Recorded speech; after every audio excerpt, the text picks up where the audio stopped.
last forever. Now let's run.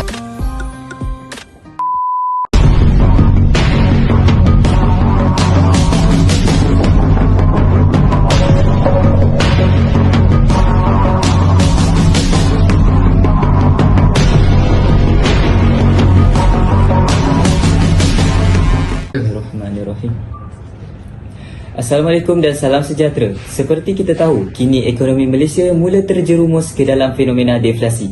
Ini merupakan fenomena penurunan harga barang dan perkhidmatan secara berterusan. Ini merupakan kali pertama sejak krisis kewangan pada tahun 2009 berikutan penyusutan harga minyak.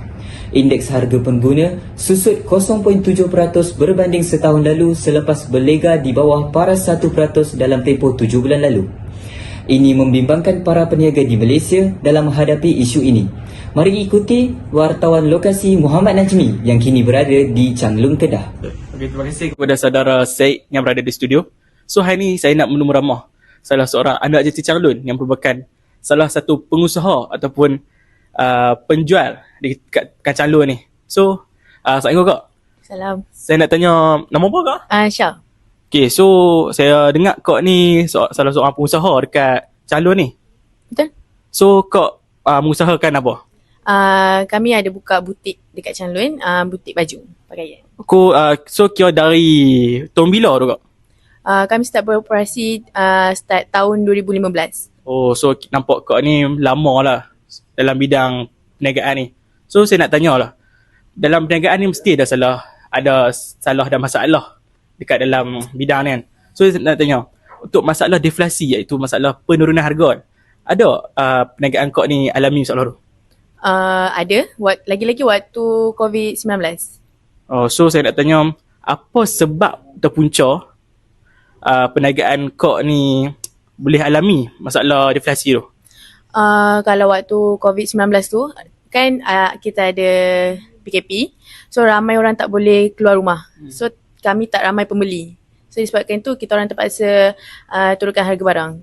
So kiranya kesan daripada deflasi tu menyebabkan perniagaan kak ni macam rugi lah macam tu. So kira alami kerugian yang banyak lah kak? Banyak juga sebab kita orang terpaksa turunkan harga barang tu biar dapat banyak sikit income. Sebab kita orang kena backup balik kita orang punya modal tu. Okay. So terima kasih Kak Syah. Itulah sebi-sebi informasi yang kita dapat daripada peniaga terkenal kita. So saya akhiri dengan sesi saya pada hari ini dengan serangkap pantun. Pergi ke kedai membeli gandum, terserempak pula dengan sinyonya. Ekonomi negara kian merundum, watan merana apa nasibnya. Saya Najmi Farhan. Sekian, Buletin Utama. Baik, terima kasih Muhammad Najmi. Selain itu, pelajar-pelajar di Malaysia juga berasa terkesan dengan isu ini berkaitan dengan peluang pekerjaan. Ikuti Muhammad Haikal, wartawan lokasi di Universiti Utara Malaysia. Terima kasih kepada Syed Haziq. Bersama saya hari ini Encik Muhammad Rais, iaitu seorang pelajar daripada Universiti Utara Malaysia. Seperti mana kita tahu, deflasi merupakan keadaan ekonomi berlakunya kemelesatan.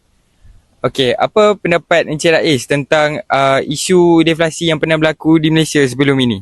Setahu saya, Malaysia pernah mengalami deflasi pada tahun 2015 di mana berlakunya penurunan indeks harga secara berterusan. Pada masa itu, faktor-faktor seperti penurunan harga minyak dunia telah menyumbang kepada deflasi di Malaysia. Baiklah, saya ada satu soalan lagi.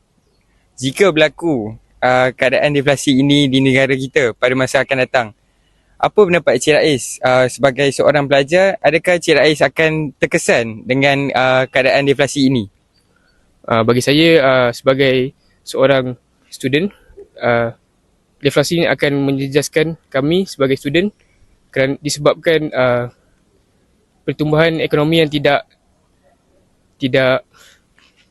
menentu dan dapat menyebabkan kami sebagai student tidak dapat peluang pekerjaan selepas tamat pengajian. Okay. Baiklah, terima kasih Cik Rais atas sudi memberi hujahan sebentar tadi. Baiklah, terima kasih. Sekian saja daripada saya. Kita kembali kepada studio kita.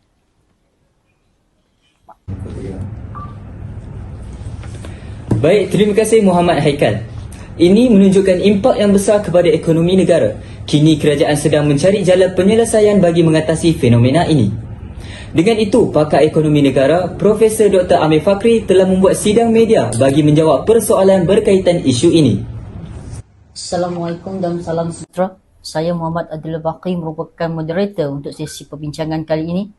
Dan di samping saya merupakan pakar ekonomi yang merupakan seorang Prof. Amir. Perbincangan kita kali ini yang bertajuk tentang deflasi. Sebelum itu kita tahu apa itu deflasi.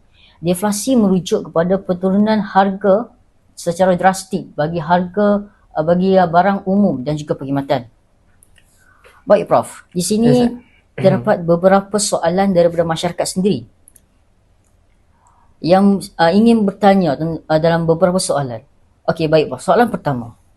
Sekiranya deflasi berlaku di peringkat umum iaitu global, bagaimanakah impak deflasi terhadap pertumbuhan ekonomi dan juga strategi yang boleh diambil untuk mengurangkan risiko deflasi?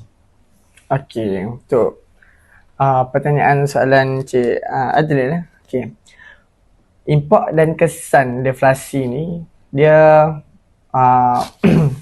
akan bergantung sebab dia ada deflasi kepada negara dan secara umum. Okey, pertama sekali, jika berlakunya deflasi, yang pertama ia memang akan merosakkan ekonomi. Dan peniaga-peniaga, pengusaha-pengusaha akan menanggung kerugian yang tinggi disebabkan penurunan harga barang. Jika berlaku penurunan harga barang dan harga itu berkurang dan modal lebih tinggi, so dia tidak dapat menampung modalnya dan mendapat kerugian. Okey, untuk berbalik kepada soalan strategi. Okay, strategi untuk mengatasi dia boleh buat dari segi pelonggaran kewangan, stimulus ekonomi dan dasar fiskal untuk merangsang permintaan agregat. Dengan cara ini, permintaan dan pembelian pengguna akan tinggi, akan menaik dan adanya jual beli dan harga tidak akan ada penurunan. Dan di situ peniaga-peniaga dan pengusaha boleh menampung kerugian dan modal serta mereka juga boleh mendapat keuntungan. Okey, baik, itu merupakan jawapan daripada Prof untuk soalan yang pertama. Okey Prof. Ada soalan kedua Prof, iaitu saya ingin bertanya, sekiranya Malaysia sendiri yang mengalami deflasi, adakah Prof boleh bagi contohnya? Dan langkah-langkah yang boleh diambil oleh pihak berkuasa untuk menangani deflasi dalam konteks yang Prof cakapkan tadi.